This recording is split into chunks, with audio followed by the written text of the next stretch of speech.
Hello friends, welcome to healthy சமையல் vlog. இன்னைக்கு பார்க்க போகிற ஹெல்த்தி ரெசிபி என்னன்னு பார்த்தீங்கன்னா முருங்கைக்கீரை சாதப்பொடி தாங்க. இதை ஒன்று செஞ்சு வச்சுக்கிட்டிங்கன்னா போதும். ஒரு ஏர்டைட் பாக்ஸில் எடுத்து வச்சிட்டிங்கன்னா அடிக்கடி குழந்தைங்களுக்கெல்லாம் ஸ்கூலுக்கு லஞ்சுக்கு கொடுத்து அனுப்பலாம். வீட்லேயும் ஒரு டீஸ்பூன் அளவுக்கு சாதத்தில் சேர்த்துட்டு கொஞ்சம் நல்லெண்ணையோ நெய்யோ சேர்த்து சாப்பிட்டுன்னு வந்தீங்கன்னா நீரிழிவு நோய் வராமல் தடுக்கும். அதிகமான இரும்பு சத்து இருக்குங்க. ஒரு முடி கூட கொட்டாதுன்னா பாருங்களேன். அடிக்கடி தினமும் உணவில் எடுத்துக்கோங்க. இதை எப்படி சேர்த்துன்னு பார்க்கலாம் வாங்க. அதுக்கு முருங்கைக்கீரையை வாங்கியோ இல்லை வீட்டில் பறிச்சோ இதை நல்ல தண்ணி சேர்த்து அலசிக்கலாங்க. அலசிட்டு இந்த மாதிரி வடிகட்டி ஈரப்பதம் இல்லாமல் வடிகட்டிக்கோங்க. இதை ஒரு காட்டன் துணியில் இந்த மாதிரி சேர்த்துட்டு ஃபேன் கத்தில் உலர்த்திக்கலாங்க. இப்போ இதை ஒரு பேன் வச்சுக்கோங்க.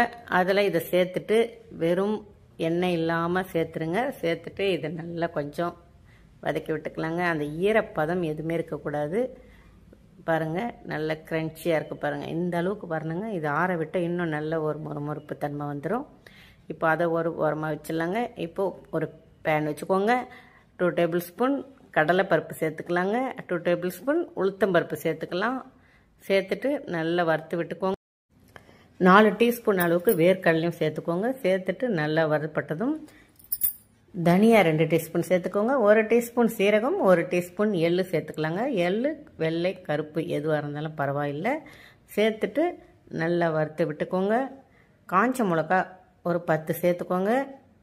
காஷ்மீரி மிளகாய் இல்லை சாதா மிளகாய் எதுவாக இருந்தாலும் பரவாயில்லைங்க.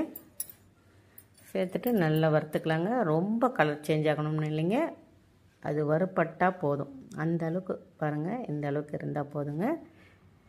அவ்வளோதாங்க. இப்போது ஒரு 1/4 டீஸ்பூன் அளவுக்கு பெருங்காயத்தூள் சேர்த்துட்டு ஸ்டவ் ஆஃப் பண்ணுறதுக்கு முன்னாடி ஒரு சின்ன புளி துண்டு சேர்த்துடலாங்க. சேர்த்துட்டு நல்லா கொஞ்சம் ஒரு முறை நல்லா மிக்ஸ் பண்ணி விட்டு இதை ஒரு தட்டில் ஆற வச்சிடலாம். இப்போது ஆறின உடனே இதை மிக்ஸி ஜாரில் சேர்த்துட்டு கொஞ்சமாக கல்லுப்பு சேர்த்துடலாங்க. அந்த பொடிக்கு தேவையான அளவுக்கு கல்லுப்பு சேர்த்து குறைப்பாக இந்த மாதிரி அரைச்சி விட்டுக்கோங்க. இப்போ இதுலேயே நம்ம உலர்த்தி வச்சிருக்கிற முருங்கைக்கீரை இது நல்லா வறுத்தெல்லாம் வச்சுருக்கோம் இல்லையா, அதை சேர்த்துட்டு இது கூடவே அதையும் ஒன்றா அரைச்சின்னு வந்துடலாங்க. பாருங்கள், நல்லா அரைஞ்சிடுச்சு. உங்களுக்கு எந்த அளவுக்கு அரைக்கணுமோ அந்த அளவுக்கு அரைச்சிக்கோங்க. கொஞ்சம் குறைப்பாக இட்லி தோசைக்கெல்லாம் கூட சாப்பிட்றதுக்கு நல்லாயிருக்கும். இப்போ இதை அரைச்சிட்டு ஆற வச்சு இதை ஒரு ஏர்டைட் பாக்ஸில் எடுத்து வச்சிடலாங்க. நான் ஒரு கண்ணாடி பாக்ஸில் எடுத்து வச்சாலும் ரொம்ப நல்லாயிருக்கும். பூச்சிலாம் வராதுங்க சீக்கிரமாக. இதை மூடி க்ளோஸ் பண்ணி நல்லா டைட்டாக மூடி வச்சிட்டிங்கன்னா போதுங்க. ஃப்ரிட்ஜில் ஸ்டோர் பண்ணலாம், வெளியிலையும் வைக்கலாம். ஓகே ஃப்ரெண்ட்ஸ், உங்களுக்கு இந்த வீடியோ பிடிச்சிருந்தா லைக்